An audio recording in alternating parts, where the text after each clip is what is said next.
Well, here we go. It's wide open. We got 1 day and 35 food plots. It's go time.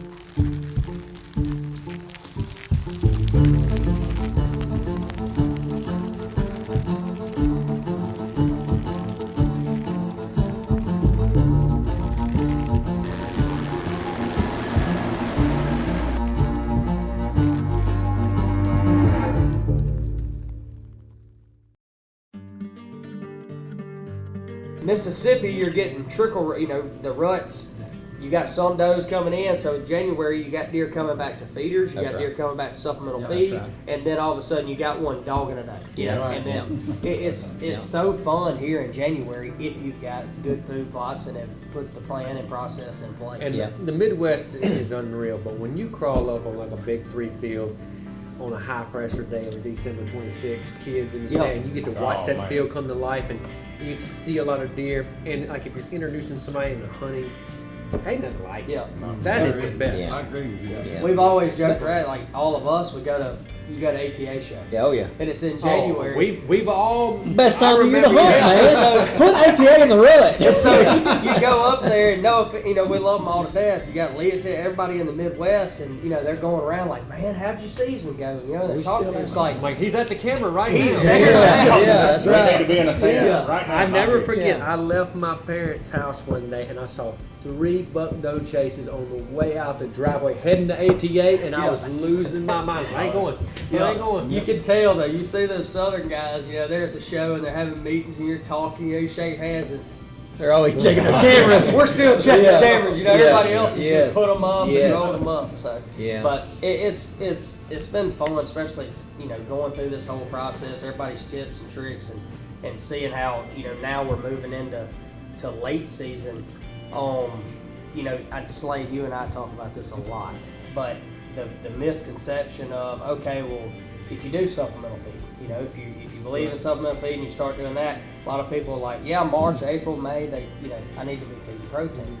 But when all reality, it's as soon as rut's winding down, regardless of time or dates or wherever you are in the country, when that season starts winding down,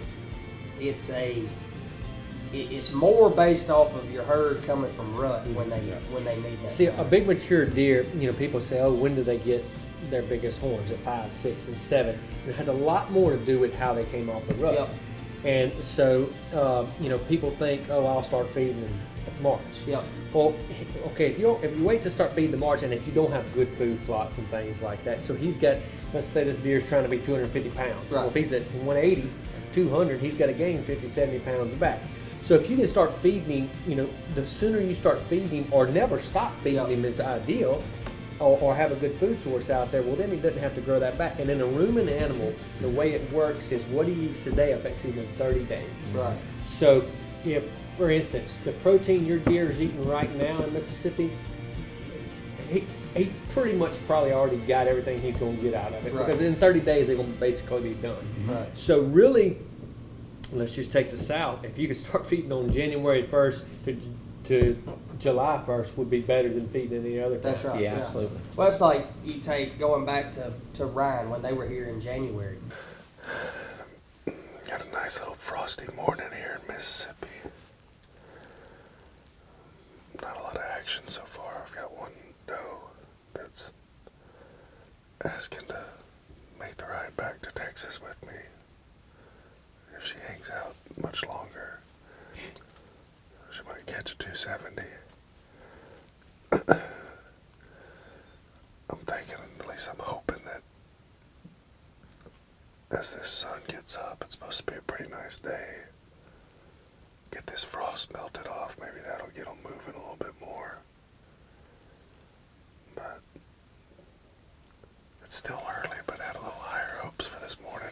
About 30, 32 degrees. Frost all over the food plot. Windows were frosted over when we got in here. That's a pretty good deer, Langy. Yeah, it is. That's a good deer, dude. Yeah. I think that's a shear, dude. Big old tall sucker.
kind of said it yesterday when I was sitting with Joey yesterday down here with Backwoods Testing Grounds and guys from Small Town Hunting, and first time I've hunted Mississippi, so another state I get to cross off the list. And I gotta say, from things I've seen and things I've heard, I need to start making this a regular occurrence coming over to Mississippi.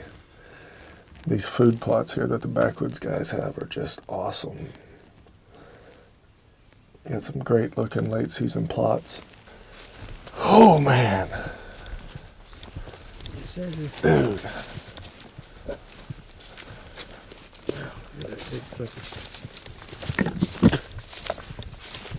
Delta buck.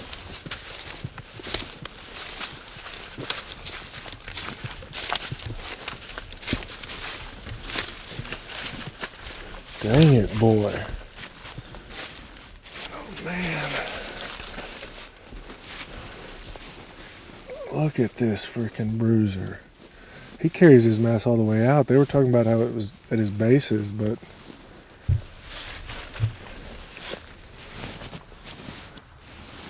happy. I haven't gotten to hunt a whole lot this year.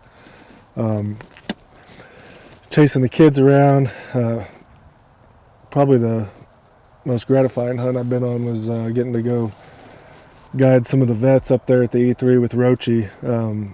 Was just a super fun week, but I actually have not gotten back out in the woods since then, and that was a couple months ago. And fortunately, the guys with Small Town Hunting and Backwoods invited us down here for a little late season with me and Willie and Cy, and man, am I glad I said yes.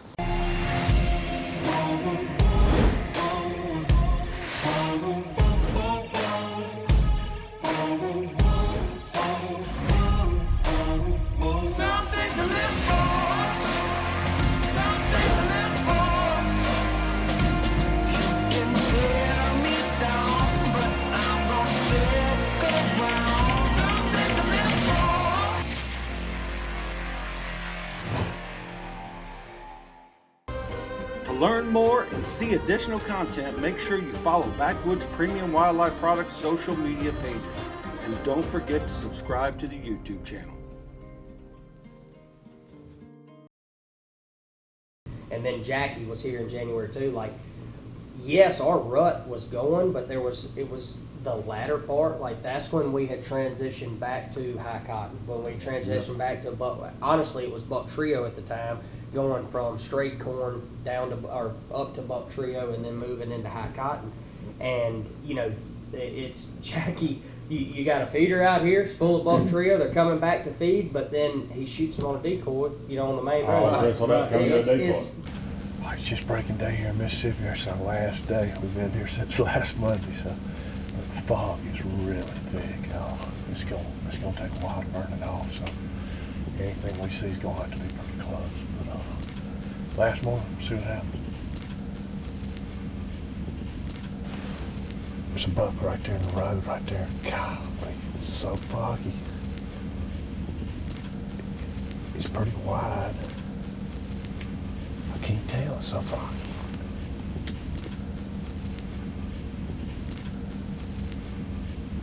He's walking to the left right there. He sees the decoy. He's coming. He's real wide. I think that's a short time 10. Here he comes.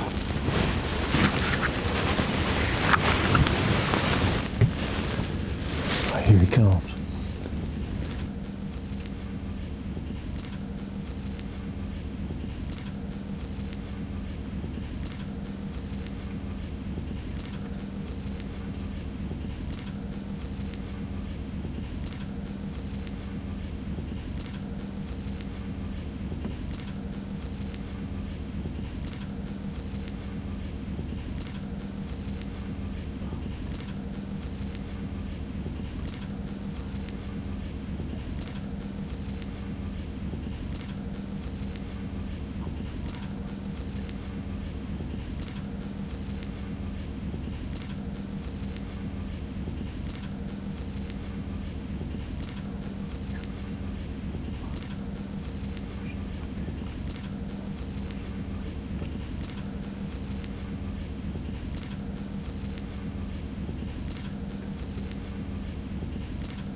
This old buck didn't go very far.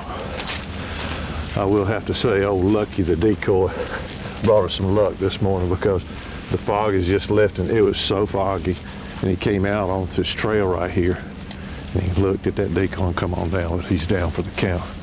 I guess this is the old short tine 10 we couldn't get a shot at the other day. And this is the same buck that Jacob had earlier in the week. Man, oh man, let's look at this old buck right here. I mean, it is muddy down here, folks. We have been in the mud. It has rained, but this is my first Mississippi buck. Old mud buck. But we've had a lot of fun. Had Robbie, our sweepstakes winner, down here, and Jacob got a real nice buck last night. So hunting down here with Cody and all the backwoods guys, just been a real treat. It's always fun to come hunt with your friends, but first time here in Mississippi. My uncle was from Mississippi, from Florida, Mississippi, so we got a chance to bird hunt. But this is my first buck here in Mississippi. But fun week. Check him out. We'll get him on back. Another fun trip. Doesn't get any better than this. But the importance was, I feel like if you talk about budgets, and we've really been trying to help everybody's budgets. If you're having to choose on your supplemental feeding and you're doing it on a budget, like Slade said, I would rather feed that protein January, February, March, and give them the head start to recover from the rut. If I had versus April, May, June, July. That's right. Even though there's some tougher months there, but I feel like to get them that head start, and then by March, April, you've got a lot of natural. You got your natural green up, and that's the protein you really need anyway. And you know, we hadn't even touched on habitat, which we all know is important. We're not downgrading that, but if you do feed, let's say around here till April, well, you know, you get your green up in April and in May, so you know they're getting what they need naturally. So if you've done a good job with your habitat, you're still trying to do a budget. And look, fire, a chainsaw, those are all cheap. There's nothing cheaper than fire. And I know, like DJ, that y'all have really taken the fire thing in that early spring. Of course, that's like we always talk about. Now, say we're moving into, let's just time stamp it, February, March, April. Now all those blends and choices that you made in the fall with ladino clovers in there and all that, now is when you start reaping those benefits. That's the best. If you can do clover in the fall and you're not going to do anything this summer, if you get some pretty good soil, that's it's money. Yeah, if you've watched any of our Buck Commander videos, you know I'm a pyro. Yeah. I mean, if I could only have one tool to manage a property, it would be a drip torch. All day, every day. To me, it is the most important thing you can put on the landscape for sure. In most places. Are y'all burning more native grasses or cedar thicket? What are you burning? So we do a lot of cedar cuts, and then we'll go in and burn that and convert that back to native. But a lot of our stuff is prairie fires and things like that. And here in the South, you know, you get a lot of pine, you get a lot of bottomland hardwood, so we'll do a lot of timber burns as well. And just so everybody knows too, you know, there's 2 times a year that's critical or helpful to burn. If you burn it in the late winter, which that's kind of when everybody likes it, you're encouraging more grass growth. So if you're thinking, okay, I want more bedding, burn in the late winter, you're going to encourage grasses, okay? If you burn in the summer, you're going to burn the grasses, so you're going to grow more, you know, native forbs. Right. So ideally, don't burn all your property at the same time. Burn 50, and I'm making, let's say you got 120 acres, you got 20 acres of food plot, you got 100 acres. Burn, you know, 50 acres of it in the summer, or excuse me, late winter. That's where your deer are going to bed now. Right. And then right beside it, burn in the summer, and then you're going to have your native.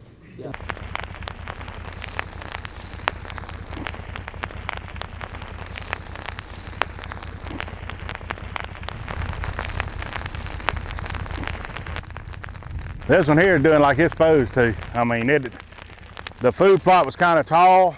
I don't forgot what blend we had planted here, but I came in and sprayed it all, then bush hogged it, and you can see out there it's pretty clean behind it. We can fall right in there and plant it with the no-till drill. But you can see we're right in the middle of a big WRP area, and got a bunch of oak trees, but none of them's producing yet. They're not old enough. Got a little bit of greenbrier out there, a little bit for the deer to browse on, but we're gonna fall in here and plant some of the Revival forage beans, and give them a good summer food plot out here. It's water all around close to us, so water's not a problem. They just need little groceries out here, and we're gonna help them out with that. We'll probably get them planted in the next 2 or 3 days, be fixed up. Not only that, but how much you burn. Yeah. So you know, burn every other year. You're gonna have more grasses coming back because you're killing all your woody stem. You'd like a burn every 3 years. You know, you're gonna have more woody stem, more forbs, stuff like that. Yeah. Yeah. And man, people don't realize. So we, you know, basically everywhere that I plant in Alabama is nowhere near like a crop field. Okay. Yeah, there might be one 10 miles down the road, but it's not like you go over that hill and there's a 100-acre bean field. And I think that's we're in an area where it's like that. But unless you're in the Delta of Mississippi, there's not many soybean fields and corn fields. Right. So technically, when you do plant a summer crop, man, you're the only restaurant in town, right? So what I have noticed is, hey, we burned 203 acres to really encourage a lot of you know, native browse to grow up. Right. And if you look at your acid, so the plants have acid digestion fiber, okay? And the way you can get all in the science of that, but here's the way to make it easy, okay? There's a fine mix for deer consumption of what they like and can utilize based on the protein level of the plant and how easy digestible it is, all right? Basically, if you go grab a leaf off of a plant and you rub it together and it's like gone, there's just chlorophyll on your hands, it's gone, then the acid digestion fiber in it is very low, which means it's more preferable for the deer. So to make it easy, like poke salad. Y'all know what that is? Got the purple berries, you know, people used to boil it like turnip greens, okay? That's a really good plant that's pretty good in protein. I think it's around 20, I think it's actually around 19% protein. But the ADF is low enough to where they're utilizing all that protein. You do have some plants that's protein's 29%, but the ADF is 8, so they're not, of that 29 protein, they might be getting 10 of it. That's right. You see what I'm saying? And the easy way for just old Joe Blow, you know, to realize, hey, this is very digestible, go grab a leaf off of it and do this. Yeah. You know, if it just falls apart and goes to nothing, then a deer can consume it very easily. If it's still intact and stemmy and all that, then they're able to use it, but it can't. Right. Yeah, I never heard. Never heard that. Yeah, if they're real soft too, if you touch them real soft, like you get some that are like real waxy leaves that you don't like them as much, but you get those soft, real palatable leaves. They like stuff like that.